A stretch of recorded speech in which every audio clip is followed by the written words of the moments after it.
ఇశ్రాయేలీల యొక్క ఆలోచన ఏంటంటే, మాకు సమస్య వచ్చినప్పుడు మారాలో ఏం చేసాం?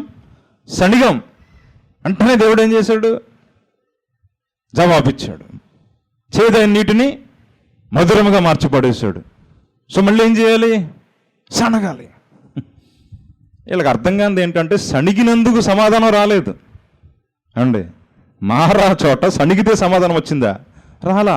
మోషే మొర్రపెట్టినందుకు వచ్చింది. దేవునికి స్తోత్రం కలుగునుగా. ఆ సబ్జెక్ట్ వీళ్ళకి తెలియదు, పట్టించుకోరు కూడా. ఆ రోజు సమస్య ఎలా తీరింది? సణిగితే తీరింది.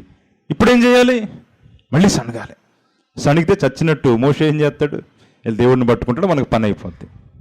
ఇది ఇశ్రాయేలీలు బాగా నేర్చుకున్నారు ఈ పద్ధతి. చాలామంది పొరపాట్లు చేసినప్పుడు దేవుడు మరలా కనికరించి వారి ఎడల కృప చూపించి జవాబిచ్చిన వాళ్ళు జవాబును చూస్తున్నారు, కానీ వాళ్ళ ప్రవర్తన దిద్దుకునే ప్రయత్నం మాత్రము చేయటంలా. ఇశ్రాయేలీయులు గతంలో సణిగారు. సణిగినప్పుడు మోషే వెళ్ళి దేవుడికి మొరపెట్టాడు. దేవుడు కృప చూపించాడు కాబట్టి వారికి మరలా ఏమిచ్చాడు? మంచి నీళ్లను ఇచ్చాడు. వాళ్ళు బుద్ధి తెచ్చుకోవాలి.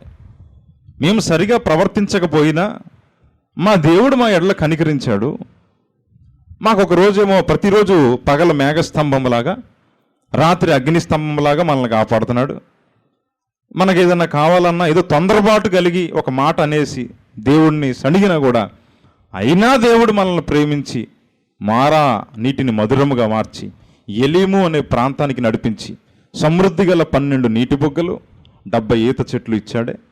ఎంత గొప్ప దేవుడు! ఆ విధంగా ఇశ్రాయేలీయులు ఆలోచించట్లా. ఏమంటున్నారంటే, ఇలా ఎంత మనం అవసరంలా, మనం చేయాల్సిందల్లా ఒకటి ఏంటంటే సణిగేస్తే చాలు, ఇంకా మిగతాదంతా వాళ్ళు చూసుకుంటారు. ఎవరు చూసుకుంటారు? మోషే అహరోనులు చూసుకుంటారు. వాళ్ళ మోకాల మీదకి వెళ్ళి సణిగి పడేసి వచ్చేద్దాం. అప్పుడు వాళ్ళు ఏం చేస్తారు? మనల్ని ఏమనరు, వెళ్ళిపోయి ప్రభువా ప్రభువా ప్రభు అని ఎడుతూ ఉంటారు కదా. పోతే పోయి వాళ్ళు చూసుకుంటారు అంతా, మనం వెళ్ళి సణిగేద్దాం అనుకున్నారు. ఇలాంటి వ్యక్తిత్వం ఉందనుకోండి, ఇలాంటి వ్యక్తులకి బైబిల్ ఏం చెప్తుంది? 26వ అధ్యాయము సామెతల గ్రంథము 11వ వచనం చదవండి. తన మూఢతను మరలా కనపరచు మూర్ఖుడు అబ్బబ్బబ్బ కక్కిన దానికి తిరుగు కుక్కతో సమానుడట. ఎంత పోలిక చూడండి. ఎవరట? మూఢత్వం అనగా ఆ మూర్ఖత్వాన్ని మరలా కనపరుస్తాడే మూర్ఖుడు. అతడట కుక్క వాంతి చేసుకుని తిరిగి ఎలా వెళ్ళిపోయి తింటదో, ఏదైతే విడిచిపెట్టిందో మరలా పరిగెత్తుకుంటూ వెళ్ళి అదే చక్కగా తింటుంది.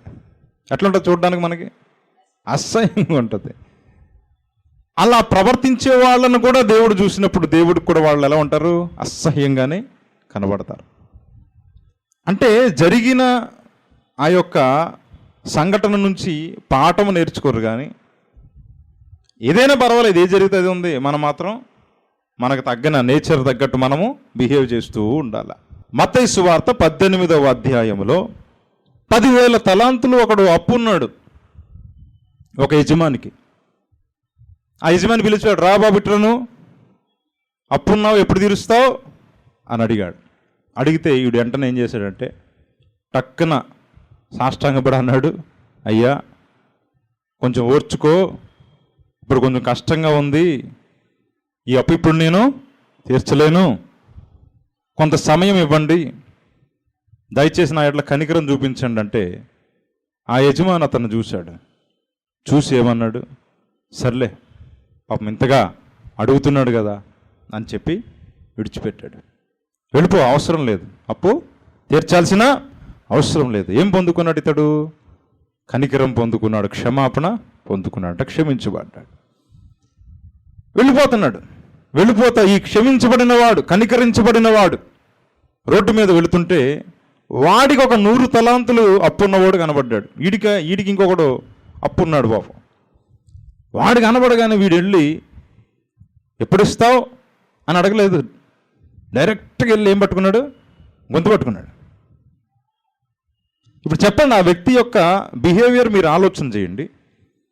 ఇప్పుడే కనికరం పొందుకుని వచ్చాడు, ఇప్పుడే తన అప్పు మాఫీ చేయబడింది, చక్కగా ఇప్పుడే వస్తున్నాడు. ఎలా వస్తాడు వచ్చేవాడు? అంత పెద్ద అప్పు కొట్టువేయబడితే ఎలా ఉంటాడు చెప్పండి? చాలా సంతోషంగా ఉంటాడు. అమ్మాయి అప్పు తీరిపోయింది, హ్యాపీగా వస్తున్నాడు.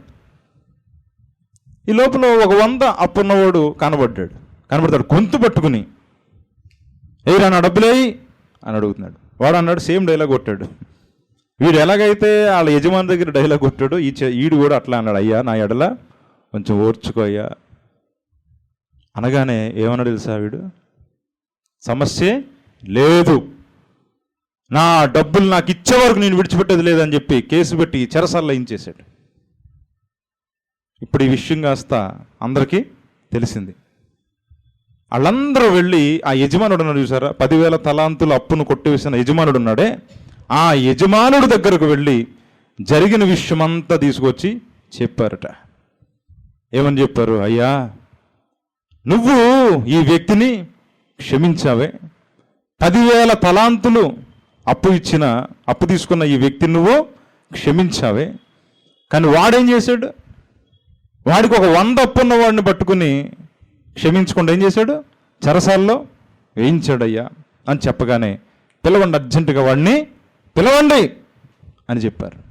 చెబితే మళ్ళీ రాగానే ఏం తెలుసా, వాడికి ఒక టాలెంట్ ఉంది. ఏంటో టాలెంట్ అంటే, అందితే అందకపోతే అదొక్కటే తెలుసు వాడికి. జీవితంలో ఇది ఒకటి బలంగా ఫిక్స్ అయ్యాడు అనమాట. వర్కౌట్ అయితే ఒకలా ఉంటుంది, వర్కౌట్ కాకపోతే వెంటనే స్కిట్ చేసేస్తాడు.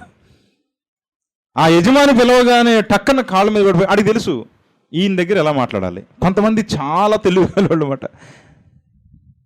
నేను నిజంగా ఎంత మోసపోయేవాడినంటే, హైదరాబాద్ వెళ్ళిన కొత్తలో కొన్నిసార్లు ఇదిగో రోడ్డు మీద పోతున్నప్పుడు అయ్యా అని పెడతారు. ఆ ఫేస్ చూస్తే 10 రోజుల నుంచి తిండి లేదేమో అనిపిస్తుంది అనమాట. అది ఒక ట్రైనింగ్, అది మనకు తెలియదు కదా. అదంతా అంత ట్రైనింగ్లు ఉంటారు వాళ్ళు, ప్రొఫెషనల్స్. ఆస్కార్ అవార్డులు సరిపోవు, అట్లుంటారు. దీనముగా కోపం పెట్టి అయ్యా అంటే, అయ్యో ఏం చచ్చిపోయేలాగా ఉన్నాడేంటి అనుకుని, ఏం కావాలంటే ఆకలి ఆకలి అంటే అసలు మనకి ఎట్లుంటుంది తెలుసా? అవి సినిమాలో కూడా చూడలేము, అంత పర్ఫెక్ట్ ఉంటాయి. అయ్యో వీడికి ఏదన్నా పెట్టించాలని చెప్పి దా హోటల్ కంటే డబ్బులు ఇవ్వయ్యా అంటాడు. అంటే ఆ డబ్బులు ఇచ్చేద్దాం పోతే పోయిందని చెప్పి డబ్బులు ఇస్తే తీసుకుని ఓకే ఎంత ఇచ్చాడు? 50 ఇచ్చాడా, సర్లే అని జేబులు పెట్టి మళ్ళీ అయ్యా అని ఇంకొకటి వేస్తాడు స్కిట్. ఆడికి తెలిసింది ఒకటే, ఏంటి తెలుసా? స్కిట్ వేయడం. ఇలాంటి స్టేజ్ ఎక్కిస్తే ఎంత బాగుంటుందో, మంచి పెర్ఫార్మెన్స్ చేసి బాగా సంపాదిస్తాడు. మనకు తెలియదు ఫస్ట్లో ఇచ్చేవాడిని. సార్ మా అన్నాళ్ళు అన్నారు, ఎందుకురా వీళ్ళు చూడరా, నువ్వు ఇచ్చినోడిని అలాగే ఒక పావు గంట ఫాలో అవ్వు, నీకు తెలుస్తుంది ఎక్కడికి వెళ్తాడు అంటే, అటు తిరిగి ఇటు తిరిగి దగ్గరలో ఉన్న వైన్ షాప్ దగ్గరికి వెళ్తాడు అనమాట. ఇదేంటి ఆకలి కొన్నాడు దేనికోసం అంటే, ఆకలి కొన్నది ఆహారం కోసం కాదు, పానీయం కోసం. బిడ్డ అక్కడ తేల్తాడు, ఇచ్చిన డబ్బులన్నీ కలెక్ట్ చేసుకుని దర్జా కూర్చొని అక్కడ తాగుతున్నాడు వాడు. చాలా బాధ అనిపిస్తుంది. వాళ్ళు ఏమనుకుంటారంటే మనిషికి ఒక స్కిట్ మాట, ఎవడో కొంచెం ఇచ్చేలాగా ఉంటాడు, వాళ్ళకి అర్థమైపోద్ది ఎవడిస్తాడో ఎవడివ్వడో. ఎట్లా గుర్తుపడతారు అనుకున్నారు? ఎంతో అనుభవం ఉంది వాళ్ళకి. నిజంగా బట్ల ఎట్లా మనుషులు గుర్తుంటారు కూడా వాళ్ళకి. రోజు ఇదే రోడ్లు వెళ్తున్నారు అనుకోండి, మిమ్మల్ని ఈజీ గుర్తుపడతారు.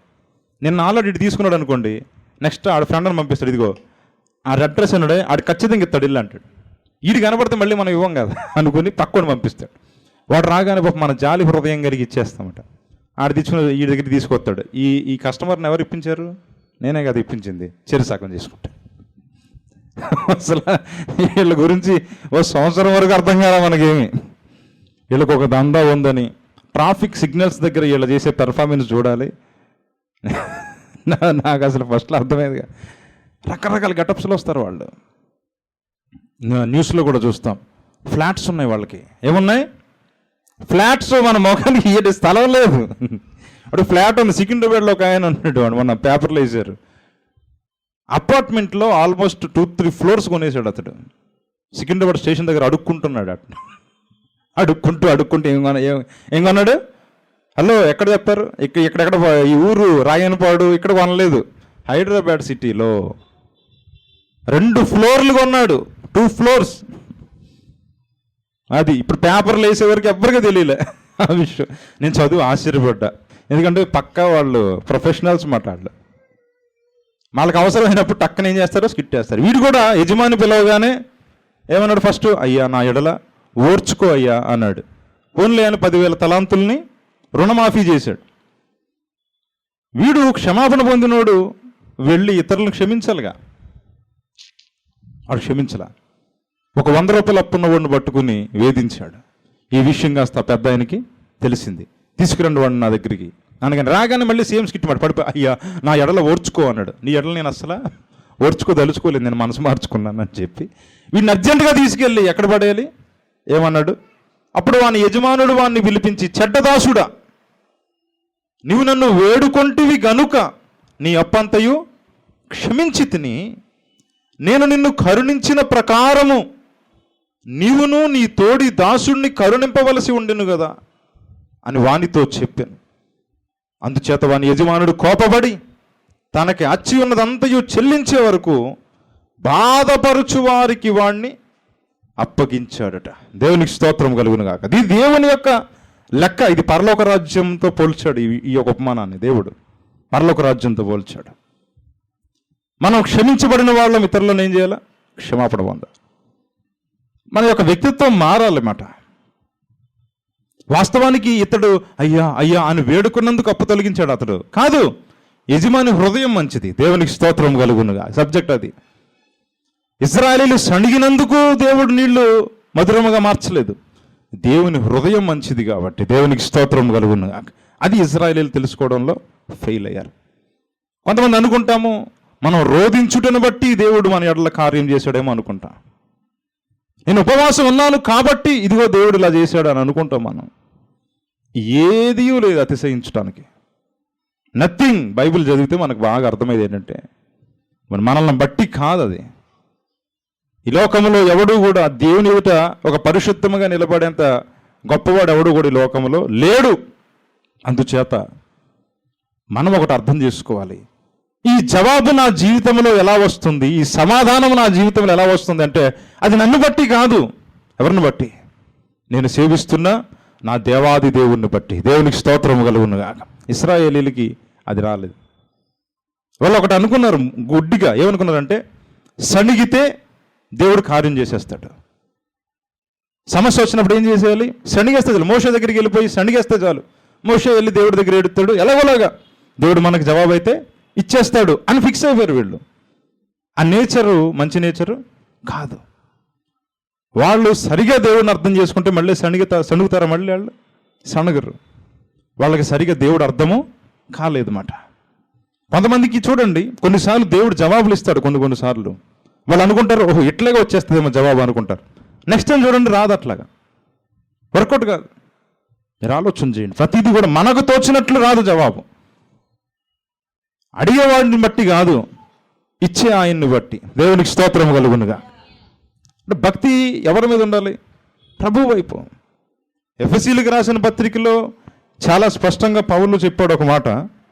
ఈరోజు రక్షించబడిన మన అందరము కూడా ఎగిరి గంతేయడానికి అతిశయించడానికి మనలో ఏమీ లేదు అండి. ఎఫెసీయులకు రాసిన పత్రిక 2వ అధ్యాయము 4 నుంచి, అయినను దేవుడు కరుణా సంపన్నుడై ఉండి మనం మన అపరాధముల చేత చచ్చిన వారమై ఉండినప్పుడు సహితము మన ఎడల చూపిన తన మహాప్రేమ చేత మనలను క్రీస్తుతో కూడా బ్రతికించెను. కృప చేత మీరు రక్షించబడ్డారు. దేవునికి స్తోత్రం కలుగునుగా. 8వ వచనము, మీరు విశ్వాసము ద్వారా కృపచేతనే రక్షింపబడి ఉన్నారు. ఇది మీ వలన కలిగినది కాదు, దేవుని వరమే. అది క్రియలు చూసారా? క్రియల వలన కలిగినది కాదు గనుక ఎవడను అతిశయపడ వీలు లేదు. దేవునికి స్తోత్రం కలుగును. That's is clear. వాక్యం ఏం చెబుతుంది? నువ్వు ఎగిరిగా అంతేయడానికి అతిశయించడానికి నేనే ఇలా చేశాను కాబట్టి ఇలా జరిగింది అనడానికి లేదు. ఉపవాసము కానీ ప్రార్థన కానీ మనం చూపించే కమిట్మెంట్ అది. దేవుని ఎడల ప్రభువా నేను ఇంత తృష్ణ కలిగి ఉన్నాను తండ్రి, నేను ఇంత తృష్ణ కలిగి ఉన్నాను, దీని ద్వారా జవాబు లాగేద్దాం అని కాదు. ఇది నా ఆశ, ఇది నా తృష్ణ, నన్ను జ్ఞాపకం చేసుకో. ఇంతటి తృష్ణ నేను కలిగి ఉన్నాను. మన ఆసక్తిని బట్టి, మన యొక్క భక్తి మనం కనపరచు విధమును బట్టి ప్రభువు సంతోషించినప్పుడు నిశ్చయముగా ప్రభు దాచించిన ప్రతి మేలు కూడా దేవుడు అనుగ్రహిస్తారు. దేవునికి స్తోత్రము కలుగునగా. ఇది బైబిల్ చెబుతున్న మాట, మన సొంత మాటలు కావు ఇవి. అంటే ఒకరు ఊహించి ఇలా చేసేస్తే ఇలా జరిగిపోతుందని చెప్తే కాదు ఇది బైబిల్ చెబుతున్న మాట.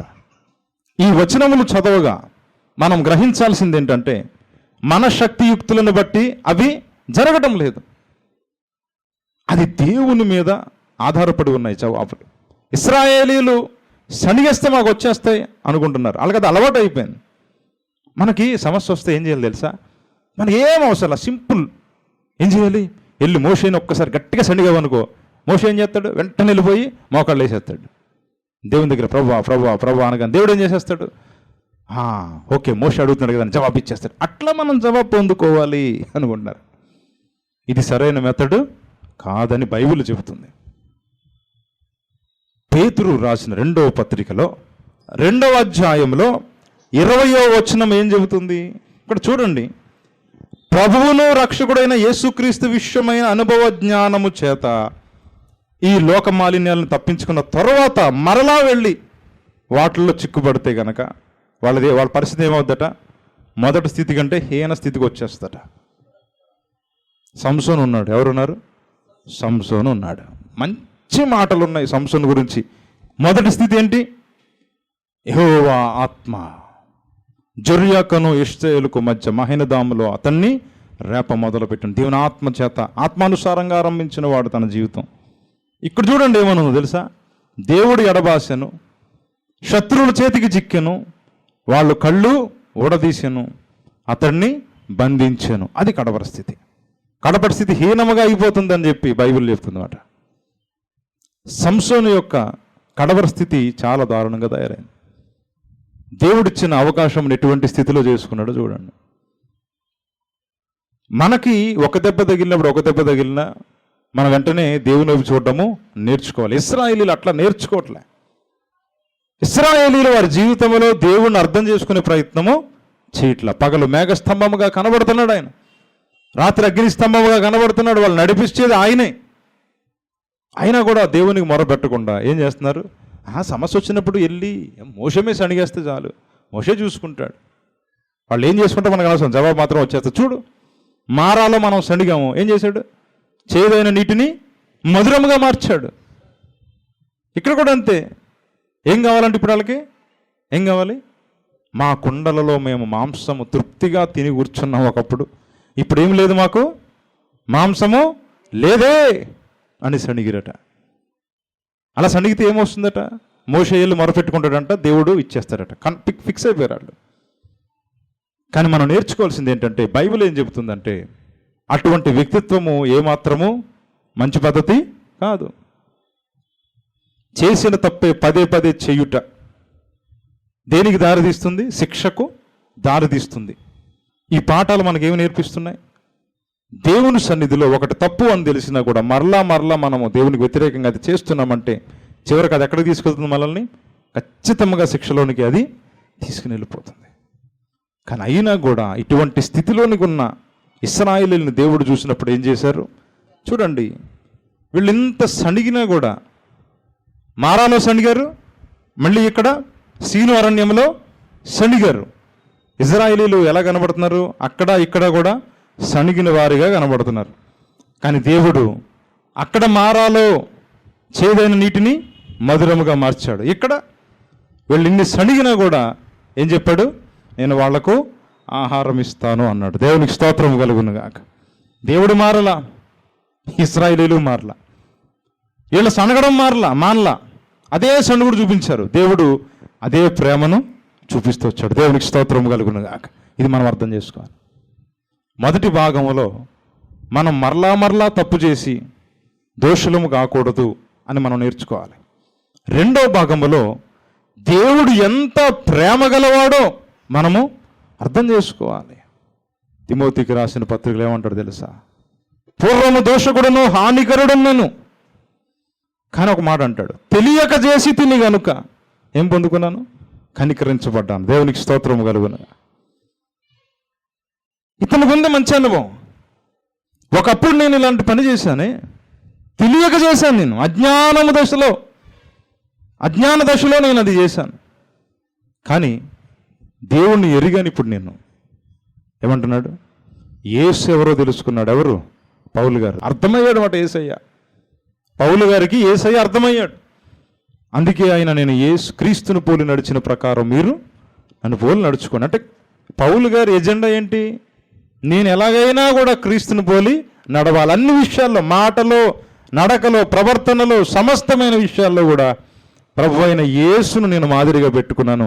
నా ప్రభు ఏం చెప్తారో నేను అది వింటాను. నా ప్రభు ఎలా నడుస్తారో నేను అట్లా నడుస్తాం అనుకుంటున్నాను. నేను ఫిక్స్ అయ్యాను. నేను ప్రభు ప్రకారమే నేను నడుస్తానని అతను డిసైడ్ అయ్యాడు. ఈరోజు సంఘము సిద్ధపడడానికి ఏ బోధలు ప్రాముఖ్యమో అపోస్తలుడైన పౌలు చేసిన బోధ క్రమము ప్రాముఖ్యం.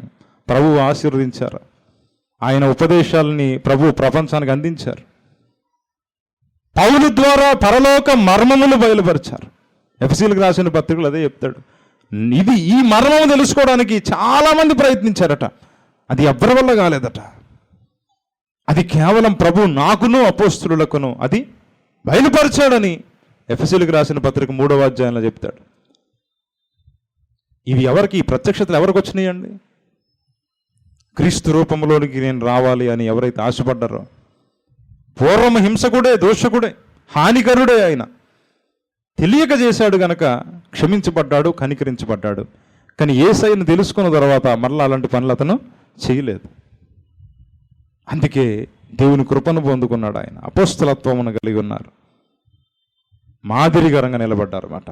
దేవుని యొక్క ప్రేమను అర్థం చేసుకుంటే మనం ఖచ్చితంగా ఆశీర్వదించబడతాం. అదే దేవుని మనం అర్థం చేసుకోకుండా ఆయన మీద పదే పదే పొరపాట్లు చేసి, అంటే సణిగి దేవునికి విరోధంగా నిలబడ్డాం అనుకోండి, ఖచ్చితంగా శిక్షణ కొని తెచ్చుకుంటాం. దేవుని మీద తిరుగుబాటు చేయవారు శిక్షణ కొని తెచ్చుకుంటారు. కానీ దేవుని ప్రేమను అర్థం చేసుకున్న వాళ్ళు మాత్రం ఆశీర్వదించబడతారు.